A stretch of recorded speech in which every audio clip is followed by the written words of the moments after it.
Hi, this is the Philosophical Angle program, and I am your host, Chris Angle. I'm the author of 4 books on philosophy, one of which is The Philosophical Equations of Economics.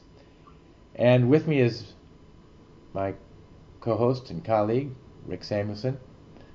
Rick graduated from Yale, has an MBA from Wharton, and the purpose of the Philosophical Angle is to examine the nature of the concepts being used in current media. And this week we're going to talk about the New York Times. It came out with an article on the 21st entitled Charles Manson Was Not a Product of the Counterculture. So we're going to discuss this.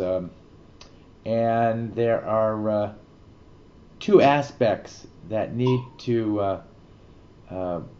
need to point out, which is that the New York Times editorial board, one, and the second is this article. And for a conservative such as myself,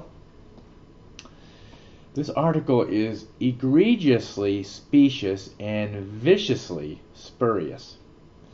So in essence, the article tries to make a connection and establish a relationship between Charles Manson, of all people, and his band of worshippers to the emergence of what the author calls the alternative right, or the alt-right, as he calls it. As an aside to this word alt-right, I have seen in the media, but I have absolutely no idea if anybody has defined it. I tried looking it up in Wikipedia. It seems that it indicates some sort of emerging group of conservatives that are of the right but have ties to white supremacy or white nationalism. But let's get back to the article and to the author's intention. The objective is obvious. It's to establish a connection between Caucasians, conservatism, and Charles Manson. The author, Baynard Woods, believes that there is some sort of relationship between the conservative right and Charles Manson, and I think this is a bit rich for to make such a relationship. I guess the first thing we need to do here is to define what is the right and what is the left, and see if Charles Manson fits into either of these groups, or really any group at all. I doubt if we're going to find anything that confirms the author's point of view. So back to this purported relationship, which tries to show that the people of the conservative right harbor in their hearts the will to murder and massacre people. It seems that the article wants to show that there's a tendency that conservatives, deep down in their thoughts, are people with the will to kill other people for almost no reason, and that they are racist, and that their nature is essentially hateful racist. So let's go to the words of the article itself. Baynard Woods stated that the Manson murders, the 7 killings committed by Charles Manson, by Charles Manson's followers in 2 days in Los Angeles in August 1969, are often thought to mark the end of the 1960s, as if those brutal slayings were the inevitable outgrowth of the counterculture, the dark consequence of long hair, free love, casual drug use, and the general breakdown of authority and social norms. Then he goes on to say, apart from the long hair and the casual sex, however, Mr. Manson, who spent much of his life in prison with a swastika carved into his head, had more in common ideologically with far-right groups like the John Birch Society than did the anarchic left of, say, the hippies. Next, quote, Mr. Manson was not the endpoint of the counterculture. If anything, he was the backlash against the civil rights movement and the harbinger of white supremacy race warriors like Dylan Roof, the lunatic fringe of the alt-right. Then he concludes, the paranoid, racist, and apocalyptic ramblings of Mr. Manson are the DNA of the reactionary alt-right.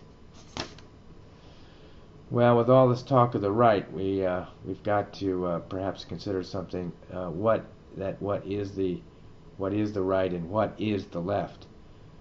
What is the defining essential differences between these two outlets of political thought? The conservative right, I think, has three characteristics.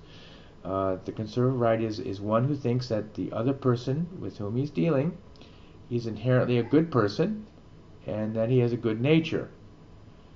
The second characteristic is that the individual looks to the local government first in dealing with society's problems. Secondly, then the state government, and then lastly, the federal government to deal with these problems of the individual, and that which of the problems of the society in which he lives. Thirdly, the third characteristic is that the conservative is one who emphasizes the importance of individual liberty first and foremost in society. And so let's go on to the characteristics of a Democrat. The Democrat, on the other hand, he assumes that the other person with whom he is dealing has a nature that is essentially not good, but is untrustworthy. The second characteristic is that the Democrat looks to solve society's problems by first looking to the federal government, then secondly to the state government, and then lastly the local government to assist with society's problems. Thirdly, the Democrat emphasizes the importance of a strong central government. So now, let's note the contents of the article that was relevant to the Manson, to why Manson killed. It says that Manson wanted to kill white people because they hate. That is because white people hate black people. He states that they were racist, and I'm going to quote this. They quote, "They were racist. Today, this sort of logic is all too familiar to us. The paranoid, racist, and apocalyptic ramblings of Mr. Manson are the DNA of the reactionary alt-right." Obviously, Baynard Wood's this Baynard Wood Manson conclusion that white people hate black people is utterly ridiculous. I suppose somewhere there are some white people that hate black people, and in this Woods, actually in this context, Woods legitimately brings up the demented Dylan Roof, and there probably are some black people who hate white people too, but as a generality, and to say categorically that white people hate black people is, I think, pretty ridiculous. Further, white people don't categorically kill black people, and black people don't, in general, categorically kill white people. So, I guess, according to the author, Charles Manson thought so, though, and so one individual thinks white people hate black people, and categorically that because of that, Manson, should kill white people categorically. So now Woods, in order to travel logically from Manson's thought that he should kill white people to conservative thought and to the politically right, is a total non sequitur. And we can, at least I can further conclude that it is a total non sequitur for Woods to relate Charles Manson with either party or with any political party at all.